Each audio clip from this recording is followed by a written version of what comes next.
Ibu yang terkasih, selamat siang. Pada zaman media sosial, kita mungkin suka dan sering membuka-bukanya. Atau mungkin kita memiliki akun-akun media sosial kita. Facebook, Instagram, WhatsApp, Stories. Yang kalau kita lihat, mungkin isinya banyak yang menampilkan tentang kecantikan kehidupan kita sebagai sebuah kesempurnaan yang kita upayakan.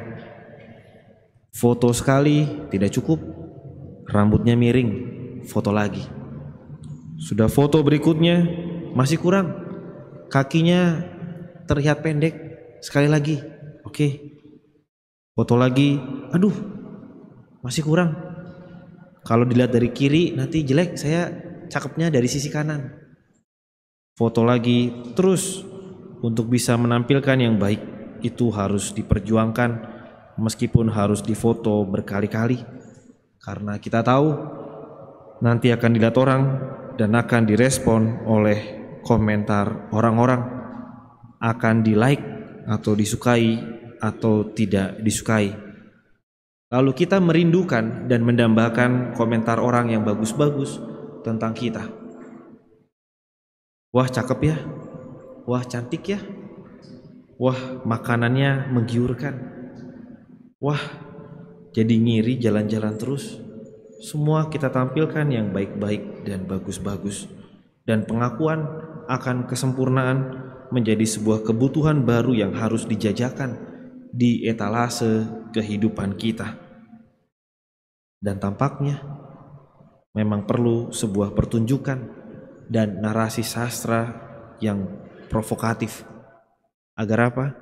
Agar kita tidak pongah, sebab kadang kita manusia kerap kali itu lengah dan merasa diri sempurna. Perlu dihadirkan kembali refleksi yang mendalam agar kita dapat terus-menerus memperbincangkan diri kita sendiri, merefleksikannya bahwa kita itu menyimpan kerapuhan, menyimpan ketidaksempurnaan ketimbang kesempurnaan, dan kita bisa menyaksikannya dulu, sekarang, dan selamanya. Akan ada banyak tragedi, kebinasaan, kekerasan, teror, keputusasaan, tangisan, ketidakpedulian, dan semua keburukan. Tetapi sekali lagi, kita lebih senang dan nyaman menampilkan dan mewartakan kecantikan hidup kita saja di mana-mana.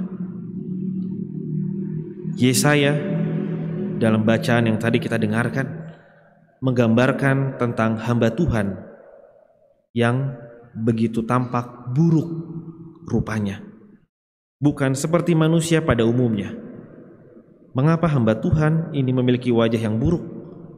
Lalu mengapa orang justru merasa tertegun dan kagum pada keburukan wajah hamba Tuhan hari ini? Kisah sengsara Jumat Agung adalah kisah yang mempertontonkan melulu tentang keburukan. Bukan hanya soal wajah yang buruk, tetapi seluruh kejelekan kehidupan. Tidak ada narasi tentang kecantikan dalam drama Jumat Agung. Isinya adalah sengsara, tangisan, darah, luka, air mata, kekerasan, keputusasaan, ketidakpedulian orang, tragedi. Dari awal isinya semuanya tragedi. Ditutup juga dengan kematian sebagai kesempurnaan kisah Jumat Agung. Itulah mengapa kita memulai peribadatan dalam keheningan dan nanti kita meninggalkan gereja juga dalam keheningan. Tidak ada wajah kecantikan, kegembiraan dan sukacita pada hari ini. Satu-satunya hari dalam 1 tahun di mana umat Katolik di seluruh dunia dilarang merayakan misa adalah hanya hari ini, Jumat Agung. Tidak ada misa dirayakan di mana-mana. Tidak ada tabernakel terisi, altar kosong. Yang biasanya imam memulai dan menutup misa dengan ciuman pada altar, kini kita semua memulai dan mengakhiri peribadatan dalam keheningan. Seakan isi hari ini hanyalah kehampaan untuk mengenang hamba Yahweh yang sedang dihina, dihindari oleh orang, dan tidak ada yang mau menghampirinya. Hamba Yahweh yang hidupnya penuh dengan kesengsaraan, menderita kesakitan, terus dihina. Tetapi kita manusia menutup mata dan memalingkan muka, tidak mau menatapnya. Karena apa? Karena dia buruk rupa. Tidak ada semarak apapun padanya. Sebagaimana kalau ada orang yang jelek, bau mulutnya, bau badannya, kotor, lusuh, korengan, penyakitan, banyak luka, kita pun malas untuk melihat, menatap, bahkan menghampirinya. Nah, itulah gambaran hari ini. Keburukan rupa hamba Yahweh dipertontonkan, tetapi justru membuat banyak orang tertegun. Tertegun karena mereka tahu siapa dia yang ada di balik keburukan rupa, luka, dan penderitaan hari ini.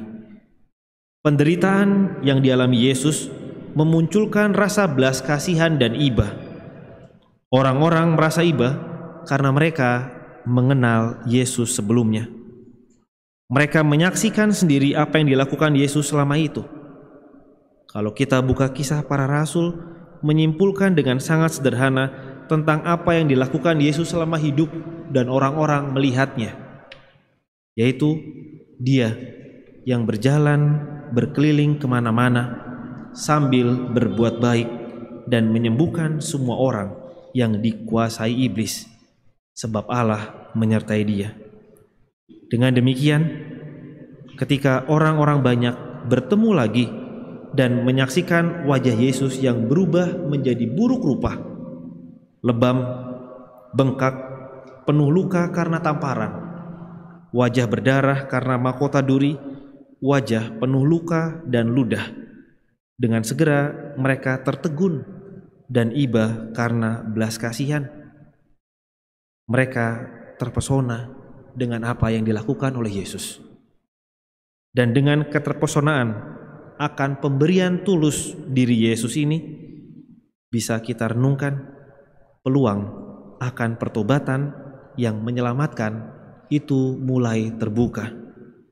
Mungkin saja hati orang-orang yang kenal Yesus itu bergejolak.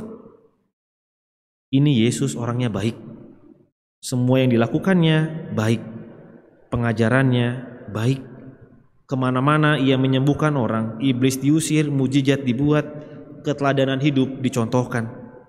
Tetapi kini dia disiksa, dia kini menjadi buruk rupa, dihajar, dibantai, diludahi, dan seakan tidak peduli dengan keburukan rupa yang menimpa dirinya, Yesus tetap mempertunjukkan dan mempertontonkan kasih sayang dan pemberian dirinya kepada semua.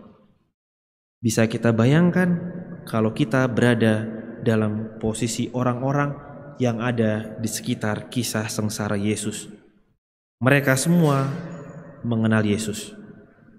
Selain iba, tentu orang-orang malu. Malunya minta ampun. Hidupnya mungkin tidak akan tenang. Hati nuraninya pasti meronta-ronta. Bisa kita bayangkan mereka yang nyata-nyatanya disembuhkan penyakitnya oleh Yesus, tetapi kini melihat Yesus yang dipukuli dan diludahi. Bisa kita bayangkan mereka yang menyaksikan dan memakan roti hasil mujizat 5.000 roti, yang meminum anggur di Kana, yang anaknya dibebaskan dari setan. Mereka yang menjadi saksi bagaimana mengangkat orang sakit ke kolam dan disembuhkan oleh Yesus. Hidupnya tidak akan tenang. Nuraninya pasti akan berontak dan meronta-ronta karena tahu orang ini adalah orang benar. Maka biarlah kita hari ini juga terpesona dengan keburukan rupa hamba Yahweh yang rela menderita, sengsara, dan mati di kayu salib demi lahirnya pertobatan dan demi lahirnya benih iman akan kebangkitannya yang menyelamatkan. Ingat, lebih baik terpesona pada rupa yang buruk di mata dunia, tetapi membawa kita pada keselamatan, ketimbang rupa kecantikan di mata dunia yang lama-lama pudar dan tidak ada gunanya bagi keselamatan jiwa kita. Saya percaya, kita semua pasti percaya, bahwa wafat Yesus tidak pernah sia-sia untuk keselamatan kita.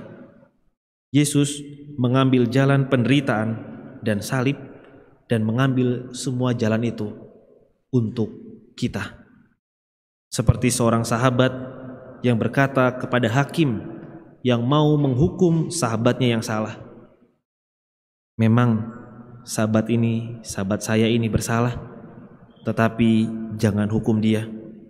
Biar saya saja yang dihukum, dan biarkanlah dia pulang, melanjutkan kehidupannya dalam damai, dan semoga dengan ini dia bertobat dan semakin mencintai Allahnya." Bisa saja Yesus saat Kamis Putih kemarin malam, dia WhatsAppan dengan Bapaknya di surga. "Bapak, deal ya. Saya yang menderita, saya yang mati, biar manusia terus hidup. Dan semoga dengan kematian saya, mereka bertobat dan semakin mencintai Engkau, ya Allah." Mari kita hening sejenak.